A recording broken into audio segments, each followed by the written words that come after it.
Siang Bapak Ibu, Saudara yang dikasihi oleh Tuhan. Baik, siang hari ini kita akan sama-sama kembali untuk belajar satu bagian dari kebenaran firman Tuhan. Saya memberi judul renungan kita adalah berbuah baik saat tidak baik. Nah, kita akan belajar dari seorang yang bernama Ayub. Mari kalau Bapak Ibu Saudara sempat, kita akan bersama melihat kebenaran firman Tuhan ini dari kitab Ayub. Pasal 1 sampai pasal 42. Tapi kita baca beberapa bagian saja ya Bapak Ibu. Di pasal 1 ayat 1 dan kemudian nanti kita akan lanjut membaca di pasal yang ke-42. Saya bacakan dulu untuk Bapak Ibu Saudara. Semua silakan disimak Alkitabnya. Atau kalau tidak sempat membuka Alkitab didengar baik-baik ya. Ayub 1 ayat 1 demikian bunyi firman Tuhan. Ada seorang laki-laki di tanah Uz bernama Ayub. Orang itu saleh dan jujur. Ia takut akan Allah dan menjauhi kejahatan. Pasal 42 ayat 3 sampai 6. Firman-Mu, siapakah yang menyelubungi keputusan tanpa pengetahuan? Itulah sebabnya tanpa pengertian aku telah bercerita tentang hal-hal yang sangat ajaib bagiku dan yang tidak kuketahui. Firman-Mu, dengarlah, maka akulah yang akan berfirman. Aku akan menanyai engkau supaya engkau memberitahu aku. Hanya dari kata orang saja aku mendengar tentang engkau. Tetapi sekarang mataku sendiri memandang engkau. Oleh sebab itu aku mencabut perkataanku dan dengan menyesal aku duduk dalam abu. Ayat yang kelima, yang keenam adalah satu ungkapan apa yang dirasakan oleh Ayub, kenapa masalah persoalan itu ada di dalam kehidupan dia. Baik Bapak Ibu Saudara, sebelum kita akan mulai belajar untuk memahami ini, saya akan mulai di bagian ini untuk kita bisa kembali memaknai tema dari gereja ini, yaitu three good fruit. Bapak Ibu, kalau dianalogikan ya, dianalogikan hidup kita itu seperti pohon. Maka yang terlihat dari pohon itu adalah batang pohon, kemudian juga ada daun yang ada. Itu yang terlihat dalam kehidupan kita. Nah, akar-akar yang merupakan sumber kehidupan dari pohon ini, yang memberikan makanan, memberikan nutrisi bagi si pohon, itu merupakan satu bagian penting di dalam tanaman atau bagi pohon ya. Akar itu jadi sumber yang akan membentuk baik batangnya atau mungkin juga daun-daunnya dan juga berpengaruh kepada buah yang akan dihasilkan. Kita sudah belajar tentang akar permasalahan dalam kehidupan kita. Kenapa orang Kristen yang diciptakan sebagai pohon yang baik itu tidak bisa mengeluarkan buah yang baik? Karena ada akar yang mengganggu, ada sumber yang mengganggu. 2 minggu lalu kita udah belajar, salah satu sumbernya adalah luka atau trauma. Luka atau trauma akan mempengaruhi seluruh batang dan juga daun-daun sehingga akan mempengaruhi juga buah yang dihasilkan. Nah, ada satu lagi namanya konsekuensi pola dosa. Nanti saya akan ajarkan bagi Bapak Ibu Saudara ya di kesempatan lain. Kemudian buah itu Bapak Ibu Saudara, buah adalah sesuatu yang kita keluarkan dalam diri kita, sesuatu yang bisa dinikmati oleh orang lain. Itu buah, sesuatu yang bisa dinikmati. Hal ini dicerminkan dari omongan kita, perkataan kita, dan juga dari perbuatan kita kepada orang lain atau tindakan kita kepada orang lain. Itu fruit, itu buah yang bisa dirasakan orang di dalam kehidupan kita. Kalau buahnya baik, omongannya membangun, menolong orang lain. Tapi kalau buahnya tidak baik, yang omongannya kasar, menghakimi orang lain dan sebagainya. Itu buah ya Bapak Ibu Saudara, bagaimana ada buah yang baik dan ada buah yang tidak baik. Kita belajar dari seorang yang bernama Ayub. Kalau Bapak Ibu Saudara melihat kitab Ayub, di ayat yang pertama dari kitab itu dijelaskan siapa sebenarnya Ayub. Ayub itu orang yang apa? orang yang saleh, orang yang jujur, orang yang takut akan Tuhan dan menjauhi kejahatan. Ini kalau melihat bagian ini menjadi satu hal yang wah ini orang Kristen idaman ini. Saleh, jujur, takut akan Tuhan, menjauhi kejahatan. Coba kita cek ya dalam kehidupan kita. Saleh itu merujuk kepada bagaimana dia melaksanakan ibadahnya. Bagaimana Ayub itu mempersembahkan persembahan korban dan melakukan tugas-tugas keagamaan dia. Nah, bagaimana dengan kita? Apakah kita sudah jadi orang yang saleh? Bagaimana dengan ibadah kita kepada Tuhan? Bagaimana dengan jam-jam doa kita kepada Tuhan? Mungkin kita nggak bisa sama seperti Ayub. Setengahnya aja lah Pak. Saya seperti Ayub ya, kalau Ayub itu setiap hari dia membakar korban bagi Tuhan atau dia berdoa kepada Tuhan, ya mungkin saya nggak setiap hari, seminggu mungkin 2 atau 3 kali, itu pun kalau ingat Pak. Jadi nggak sama seperti Ayub. Ayub itu orang yang jujur, Bapak saya juga orang yang jujur, tapi kalau kepepet saya bisa bohong juga. Berarti saya bukan orang yang jujur. Wah Pak saya adalah orang yang takut akan Tuhan. Iya Pak saya takut dengan Tuhan. Makanya kalau saya masuk ke gereja itu saya pelan-pelan. Karena saya takut dengan Tuhan. Anda pikir Tuhan itu hantu? Yang menakutkan, pribadi yang menakutkan sehingga kita takut dengan Tuhan. Bukan itu takut dengan Tuhan. Maksud takut dengan Tuhan adalah bagaimana kita melakukan apa yang Tuhan mau dan tidak melakukan apa yang Tuhan tidak mau. Kemudian Ayub adalah orang yang menjauhi kejahatan. Berapa banyak yang kita tahu bahwa itu dosa, itu jahat, kita menjauh. Atau mungkin justru sebaliknya. Kita bukan orang yang menjauh dari kejahatan itu, dari dosa itu. Tapi kita jadi orang yang justru mendekat kepada dosa itu, kepada kesalahan itu.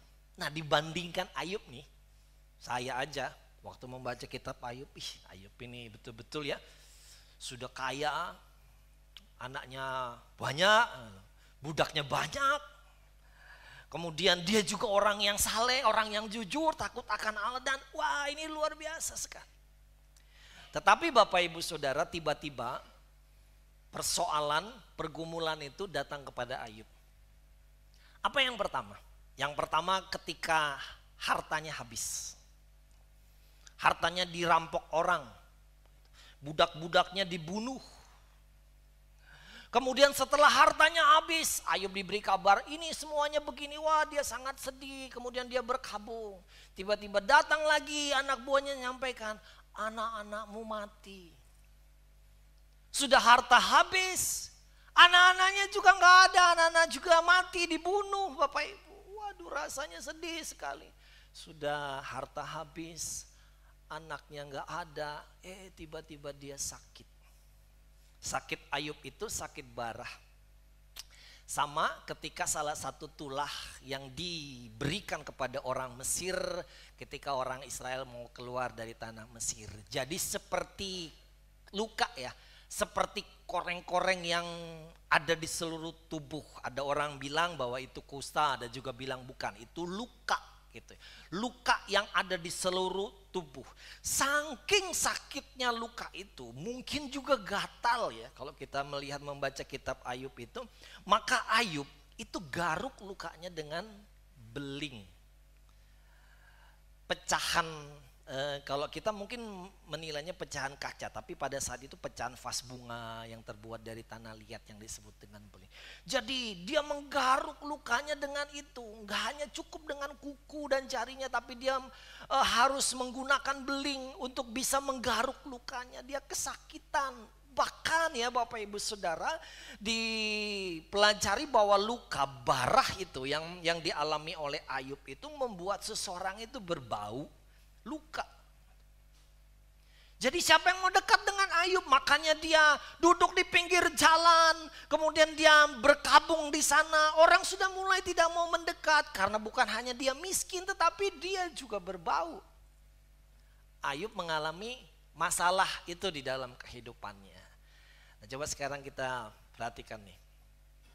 Orang yang apa? Jujur, saleh, takut akan Allah, menjauhi kejahatan. Ketika dia punya masalah, dia tidak menghasilkan buah yang baik. Perkataannya itu sudah bukan buah yang baik. Tindakannya itu sudah bukan buah yang baik. Padahal dia orang yang jujur. Padahal dia orang yang saleh. Dia orang yang takut akan Tuhan. Dia yang menjauhi kejahatan. Saya pun mungkin tidak sampai setengahnya Ayub. Ayub yang begitu aja. Ketika punya masalah Bapak Ibu Saudara, dia tidak bisa menghasilkan buah. Apa itu buah? Sesuatu yang bisa dirasakan oleh orang lain.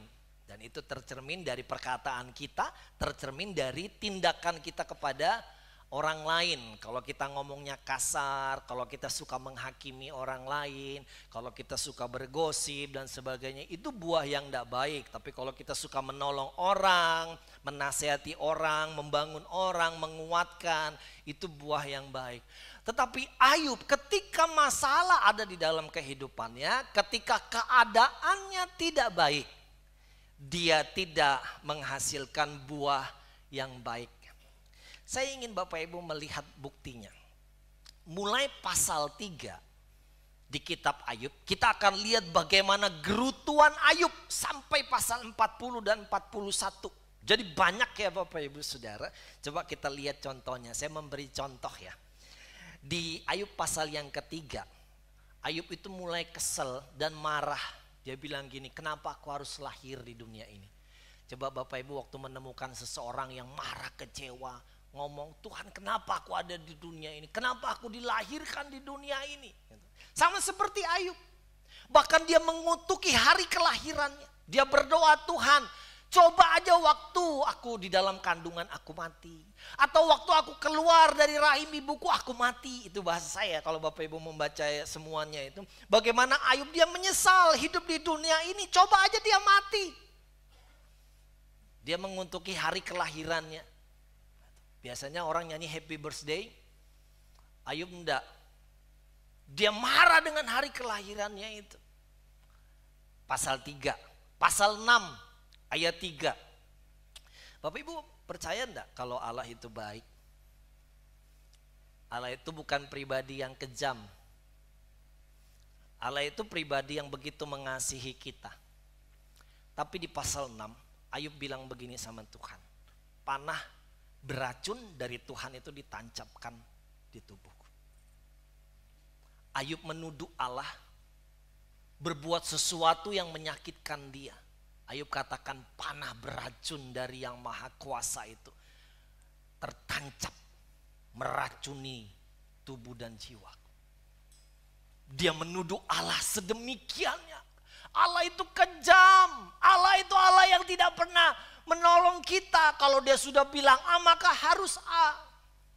Kemudian lagi di ayat-ayat selanjutnya Bapak Ibu akan menemukan juga di sana. Ayub menuduh Tuhan itu curang. Ini berapa kali ya Ayub sampaikan. Masa sih orang yang taat, orang yang betul-betul saleh harus punya masalah. Coba lihat orang fasik. Orang yang berbuat jahat. Kenapa dia hidupnya enak? Sedangkan orang yang saleh, orang yang mengerjakan segala sesuatu untuk Tuhan punya masalah. Nah, Ayub mulai marah, mulai menggerutu Bapak Ibu Saudara. Buahnya itu busuk, buahnya itu pahit. Ngomongannya itu tidak enak. Nanti kita buktikan ya bahwa ini bukan hanya kesimpulan saya, tapi nanti Ayub di bagian akhir mengakui bahwa semuanya itu sesuatu yang sebenarnya tidak betul apa yang dia sampaikan. Tapi waktu dia punya masalah, Ayub tidak berbuah baik. Bapak Ibu, harusnya sebagai pohon yang baik, dalam keadaan yang tidak baik sekalipun, kita punya masalah ekonomi, keuangan kita sudah mulai terbatas, menipis, bahkan sudah nggak ada. Pekerjaan kita sudah nggak ada lagi, usaha kita bangkrut dan sebagainya. Rumah tangga kita kacau balau. Pendidikan kita juga berhenti di tengah jalan. Ada keadaan-keadaan tidak baik yang kita alami dalam kehidupan kita. Seharusnya pohon yang baik dia tetap menghasilkan buah yang baik. Bagaimanapun keadaannya. Oh saya punya masalah, memangnya kamu aja yang punya masalah. Semua orang punya masalah Bapak Ibu. Kita nggak pernah bisa mengasihani diri kita sendiri. Wah, saya ini orang yang paling menderita di dunia ini. Orang tidak lagi mau menolong saya. Nggak ada yang mau peduli dengan saya. Dalam keadaan seperti itu, justru kita menghakimi orang lain. Ini gara-gara si ini. Ini gara-gara si ini. Ini kalau udah begini, saya nggak akan menderita seperti ini. Wah, kita mulai menyalahkan orang lain. Perilaku kita mulai kasar. Tindakan kita mulai kasar. Waktu kita sedang kecewa, waktu hati kita sedang sakit. Ada orang yang kita tolong, ada orang yang kita kasihi. Justru orang itu yang mengkhianati kita. Dia bahkan menusuk kita dari belakang. Dia berbicara tentang sesuatu yang mungkin tidak menyenangkan bagi kita dalam hidup ini. Dia tidak pernah bisa menolong kita padahal dari kecil saya sudah membesarkan dia. Dia sudah besar sekarang dia berhasil Pak. Malah dia yang menuduh saya berlaku tidak baik. Keadaannya nggak baik bagi kita nih. Keadaannya tidak menyenangkan bagi kita. Entah dari segi apa aja ya Bapak Ibu, pergumulan Bapak Ibu Saudara. Tapi sebagai pohon yang baik, kita harusnya tetap mengeluarkan buah yang baik. Apapun keadaannya. Nah jadi pertanyaan begini. Kenapa bisa Pak? Ayub aja nggak bisa. Saya aja salehnya nggak sampai setengahnya Ayub. Saya aja jujurnya ya nggak sampai sepertiganya Ayub. Saya aja orang yang bukan, kalau ada tahu ini dosa jahat, saya nggak jauh, saya nggak menjauh, malah ini kelihatannya enak banget ini. Bagaimana saya bisa dalam keadaan yang tidak baik bisa menghasilkan buah yang baik? Nah kita akan melihat di bagian yang pertama ini Bapak Ibu Saudara, bahwa ada pelangi sehabis hujan. Allah mengerti perjalanan pergumulan dalam kehidupan kita. Kalau membaca kisah Ayub, ujung-ujungnya ya pasal 42 ayat-ayat yang terakhir, kita akan temukan di sana Ayub dipulihkan oleh Tuhan. Apa yang terjadi? Ayub sehat. Anak-anaknya pun Tuhan karuniakan kembali. 10 orang anak, 7 laki-laki, 3 perempuan.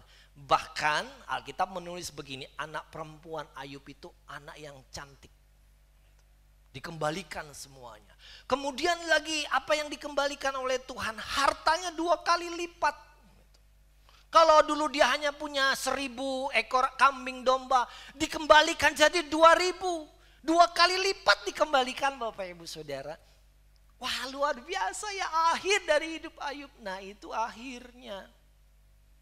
Tapi kan awalnya tidak menyenangkan. Misalnya begini, kalau ini keyboard ini akhir dari garis hidup kita, startnya di sini. Itu Ayub sudah dipulihkan 2 kali lipat. Tapi kan Ayub di sini nggak tahu kalau dia dipulihkan nanti. Kalau dia nggak tahu kalau kekayaannya akan 2 kali lipat, dia nggak tahu. Saat ini yang Ayub tahu dia sakit. Saat ini yang Ayub tahu bahwa hartanya habis, anaknya nggak ada. Sehingga dia marah dengan Tuhan, dia menggerutu dengan Tuhan. Di posisi ini, waktu kita tidak bisa melihat apa yang terjadi di akhir-akhir, kita akan marah, kita akan kecewa. Tapi itu tidak membuat kita menghasilkan buah yang tidak baik. Tidak lagi menyala-nyalakan orang, ini gara-gara ini semuanya begini. Dia itu gitu ngomongnya aja seperti itu. Tapi gini bla bla bla bla bla bla bla. Kita mulai menyalahkan orang sana sini, orang tua kita salahkan, anak kita salahkan, tetangga kita salahkan, anjing di rumah kita salahkan. Gara-gara kondisi kita nggak baik, dasar ini anjing, ya memang anjing. Mau diapain dia sudah seperti itu. Nah kalau Bapak Ibu melihat ini, kenapa itu bisa terjadi? Itu karena ada akarnya ya Bapak Ibu. Ada luka, ada trauma yang kita alami sehingga kita berperilaku seperti itu. Tapi kita melihat bagaimana supaya kita bisa tetap menghasilkan buah yang baik. Bahwa Tuhan itu ada di ujung dalam perjalanan kehidupan kita. Tuhan ada di garis akhir dari penderitaan yang kita alami. Langkah demi langkah yang akan kita hadapi. Mungkin waktu di pertengahan kita mulai merasakan, ternyata justru bukan hal yang membaik yang saya alami. Ayub hilang hartanya, dia sangat sedih, waduh hartanya hilang semuanya. Tiba-tiba berita lagi, anaknya mati semua. Nah Bapak Ibu yang dikasih oleh Tuhan, kita nggak pernah tahu apa yang terjadi dalam kehidupan kita. Tapi Allah tahu. Dia tahu di tengah-tengah perjalanan kita apa yang terjadi. Bahkan dia tahu akhir apa yang akan kita alami. Apa yang akan kita dapatkan. Allah ada di ujung pelangi itu. Di perjalanan kehidupan kita. Dia tahu apa yang terjadi di dalam kehidupan kita. Suatu saat saya menonton, saya lupa ya Bapak Ibu, ada satu video singkat, entah itu di YouTube atau di TikTok. Kesaksian seorang penyanyi rohani, dia mengangkat, ini bukan anak kandung, anak angkat. Dia angkat anak, kemudian ternyata anak itu tunarungu. Gak bisa ngomong, gak bisa dengar. Dia berpikir dia mengangkat anak, wah anak ini akan seperti anak yang biasa, tetapi justru kebalikannya ya. Dan rasa marah, rasa protes dengan Tuhan. Tapi kemudian ketika dia memahami, oh anak ini yang Tuhan beri kepada dia adalah untuk melatih dia, mengajar dia sebuah kesabaran. Dia cerita begini, saya juga nggak tahu, nggak pernah mengalami, tetapi orang ini mengalami bahwa untuk mengajarkan satu kata saja sama anak yang tunarungu itu butuh 100 kali untuk terus mengajarkannya, bolak-balik 100 kali ngajarkan, 100 kali ngajarkan, baru dia bisa untuk bisa tahu satu kata saja atau satu petunjuk saja. Allah sedang mengajar dia untuk sabar. Mungkin Tuhan memberikan kepada kita orang terdekat kita yang bermasalah dalam hidup kita. Orang terdekat di dalam kehidupan kita yang mungkin tidak seperti yang kita harapkan. Tapi coba lihat Bapak Ibu Saudara, mungkin Tuhan sedang mengajar kita. Mungkin Tuhan sedang mendidik atau melatih kita untuk satu hal yang mungkin kita tidak punya. Mungkin kita nggak bisa, tapi Tuhan melatih kita untuk itu. Walaupun proses itu tidak menyenangkan, proses itu pasti menyakitkan. Tetapi Tuhan tahu ujung dari apa yang akan kita alami. Kita akan mendapatkan sesuatu yang luar biasa dari Tuhan. Jalani aja proses ini. Tapi waktu kita menjalani proses itu, gak usah menggerutu. Gak usah mengeluarkan perkataan yang jadi buah yang tidak baik. Gak usah mengeluarkan sebuah tindakan yang menjadi buah yang tidak baik, yang menyakiti orang. Membuat orang terluka, membuat orang marah. Mari tetap berbuah walaupun keadaannya sedang tidak baik. Yang kedua, Bapak Ibu, kalau kita membaca ayat yang kita baca tadi, kita bisa menemukan di sana ya bahwa Ayub yang firman Tuhan tulis sebagai orang yang saleh, jujur, takut akan Tuhan dan menjauhi kejahatan itu ya. Ternyata dia hanya melakukannya secara agamawi. Tanpa sebuah pemahaman yang benar, yaitu mengenal Tuhan dengan benar. Makanya di ayat yang terakhir atau di pasal 42, pasal yang terakhir, ayat 5 dan 6, Ayub sampaikan begini. Ini katanya Ayub loh ya. Makanya saya bilang tadi, semua perkataan Ayub itu dicabut sama Ayub. Ayub tidak lagi menilai bahwa oh yang dia omongkan ini betul, enggak. Semua yang diomongkannya itu salah. Apa kata Ayub? Pasal 42 ayat yang ke-5-6. Hanya dari kata orang saja aku mendengar tentang engkau, tetapi sekarang mataku sendiri memandang engkau. Kita kenal Tuhan, oh katanya Tuhan itu baik, oh katanya Tuhan itu ini, oh katanya Tuhan itu ini. Itu katanya orang. Kita nggak pernah mengalaminya secara pribadi, kita nggak mengenal Tuhan secara pribadi. Bagaimana kita bisa mengenal Tuhan secara pribadi? Doa makan aja lupa. Gak punya waktu pribadi dengan Tuhan. Apalagi kalau kita selalu bergumul dengan dosa kita yang jatuh terus mau datang kepada Tuhan, pasti ada rasa bersalah. Tapi besoknya buat lagi. Bagaimana bisa membuat relasi dengan Tuhan, gak kenal dengan Tuhan. Hari Minggu ya datang ke gereja. Omongan yang keluar juga dari mulutnya rohani, shalom, apa kabar, puji Tuhan, haleluya dan sebagainya itu. Tapi tidak kenal, melakukan itu tanpa sebuah pengenalan kepada Tuhan. Ayub mengakui itu. Coba Bapak Ibu renungkan ya. Orang yang saleh, jujur ini, saleh, jujur, takut akan Tuhan, menjauhi kejahatan. Di akhir hidupnya sebelum dia pulih, Tuhan pulihkan dia bilang gini, oh ternyata selama ini aku kenal Tuhan dari kata orang, makanya pemahamanku salah. Dan akhirnya ayat yang ke-6 dia bilang apa Bapak Ibu Saudara? Oleh sebab itu aku mencabut perkataanku. Makanya orang bilang, orang suka ngutip itu, Tuhan yang memberi, Tuhan yang mengambil. Perkataan itu dicabut oleh Ayub. Allah tidak pernah merancangkan sesuatu yang buruk di dalam kehidupan kita. Waktu Tuhan merancangkan, oh tahun ini begini, tahun ini begini akan terjadi dalam hidup kita. Tidak ada rancangan buruk dalam rancangan Allah ini. Kenapa buruk? Bapak Ibu pernah belajar enggak Ayub? Ayub itu orang yang khawatir ternyata. Coba perhatikan. Waktu anak-anaknya habis berpesta, apa yang dilakukan oleh Ayub? Dia persembahkan korban penebus dosa. Apa yang Ayub bilang? Jangan-jangan anakku berbuat dosa.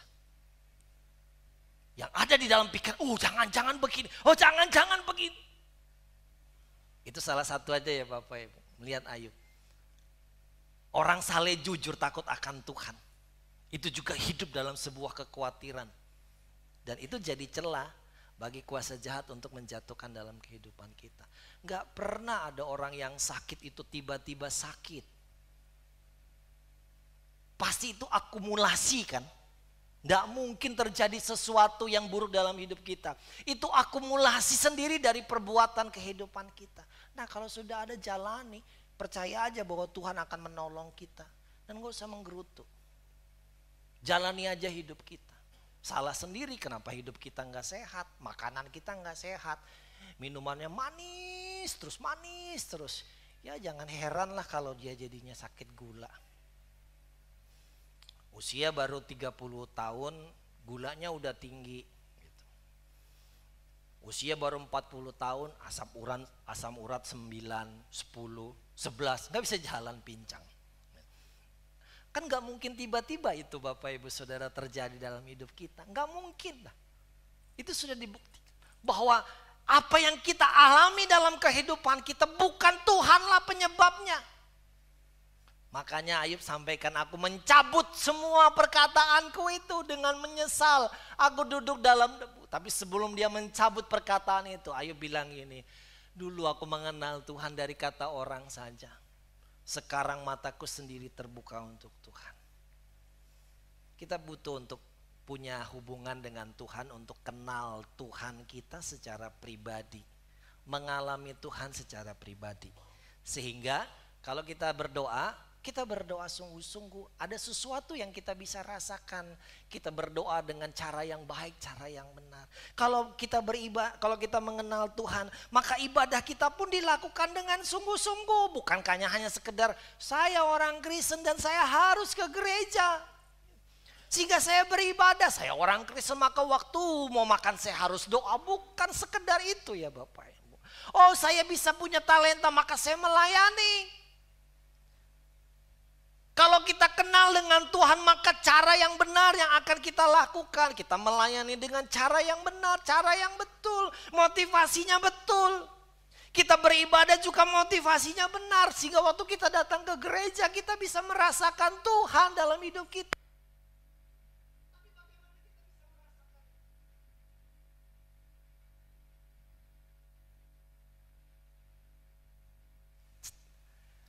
Bagaimana kita bisa merasakan Tuhan dalam ibadah kita? Baru masuk gereja, itu lagi yang pelayanan.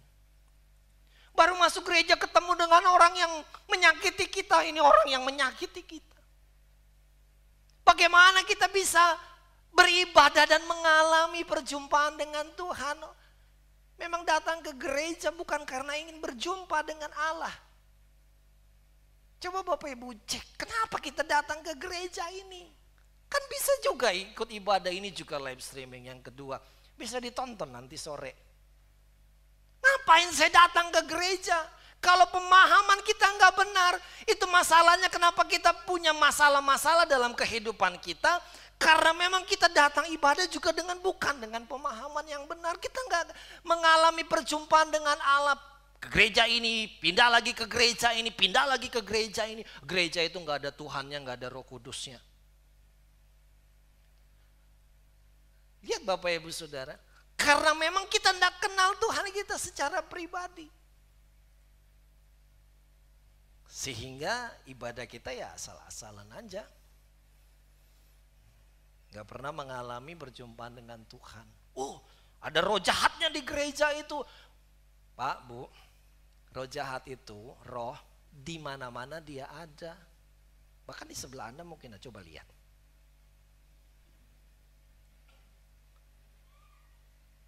Namanya juga roh. Dia, setan itu, iblis, itu kan awalnya malaikat. Dia punya kemampuan, yaitu tidak bisa dibatasi sama ruang. Kalau waktu bisa membatasi, tapi ruang tidak bisa membatasi dia. Jadi jangan pikir, wah setan itu hanya di pohon beringin yang ada, gitu. Di rumah-rumah kosong yang ada. Gak ada. Dia juga ada selalu. Orang Petrus bilang begini kok, iblis itu seperti singa yang mengaum-ngaum, yang mengelilingi sekitar kita. Oh berarti dia itu ada di sekitar kita. Iya memang. Jadi bukan karena ini loh Anda ada Roh Kudusnya, ini loh ada kuasa jahatnya. Anda cari alasan aja bahwa Anda tidak mengalami perjumpaan dengan Tuhan. Karena sudah memang datang ke gereja untuk ibadah kepada Tuhan. Tidak ingin mengalami perjumpaan dengan Tuhan. Karena tidak punya pengenalan yang benar akan Tuhan. Ayo kita kenal Tuhan kita. Bapak Ibu, tugas saya sebagai seorang hamba Tuhan adalah membawa Bapak Ibu Saudara untuk bisa mengenal Tuhan. Itu keberhasilan hamba Tuhan. Bukan buat Bapak Ibu Saudara kaya tiba-tiba jabatan naik, bisa punya rumah, punya mobil. Ayub itu orang kaya apalagi. Orang yang kaya di daerahnya Alkitab bilang malahan. Tapi mari kita belajar ya Bapak Ibu Saudara untuk kita mengenal Tuhan. Bagi saya itu penting. Tema gereja good tree good fruit. Waktu kita bisa menghasilkan buah yang baik itu luar biasa. Belum tentu seorang hamba Tuhan bisa menghasilkan buah yang baik. Belum tentu orang yang punya karunia itu bisa menghasilkan buah yang baik. Buah tidak pernah menipu. Buah itu tidak pernah membohongi pohonnya. Kalau buahnya mangga, pohonnya pasti mangga. Kalau buahnya apel, pohonnya pasti apel. Kalau kita buruk hidup kita, buahnya itu pasti buruk. Buah tidak akan pernah menipu pohonnya. Makanya Alkitab bilang orang dilihat dari buah. Kalau kita masih mengejar karunia, itu bagus. Kita belajar, kita minta Tuhan. Kalau kita mengejar talenta, itu juga bagus. Supaya ada orang-orang bertalenta. Tapi jangan lupa ujung-ujungnya kita harus menghasilkan buah. Justru banyak orang yang tersandung karena melihat, wah ini orang yang luar biasa. Ini hamba Tuhan yang luar biasa. Kalau dia berdoa, mungkin Bapak Ibu pernah tahu ya satu kisah seorang hamba Tuhan yang sangat terkenal. Itu kalau dia berdoa, bahkan dalam satu ibadahnya gak ada orang yang berdiri, semuanya rebah tinggal dia. Akhirnya dia jatuh sama sekretarisnya. Gak pernah lagi muncul. Kenapa? Karena memang Tuhan memberikan kita karunia untuk berbuah. Tuhan memberikan kita talenta untuk kita berbuah. Karena kita akan diukur dari buah yang kita hasilkan. Dan itu kita bisa lakukan bahkan di saat sekalipun yang tidak baik yang kita alami di dalam kehidupan kita. Mari kita simpulkan Bapak Ibu Saudara. Diri kita yang sebenarnya tidak hanya dapat terlihat hanya dari aktivitas agamawi saja, tetapi akan terlihat dari perkataan dan perlakuan kita terhadap orang lain. Menghasilkan buah yang baik tidak hanya terjadi saat baik saja, tetapi saat menghadapi pergumulan sekalipun, pohon yang baik dia tetap akan menghasilkan buah yang baik. Apapun yang Bapak Ibu Saudara alami saat ini, entah itu pergumulan keuangan ekonomi kita, pergumulan keluarga kita, pergumulan batin kita, perasaan kita, apapun itu ya Bapak Ibu Saudara, tetap berbuah baik. Jaga perkataan kita, jaga perilaku kita, karena itu yang bisa dirasakan oleh orang lain. Mari tunduk kepala kita berdoa.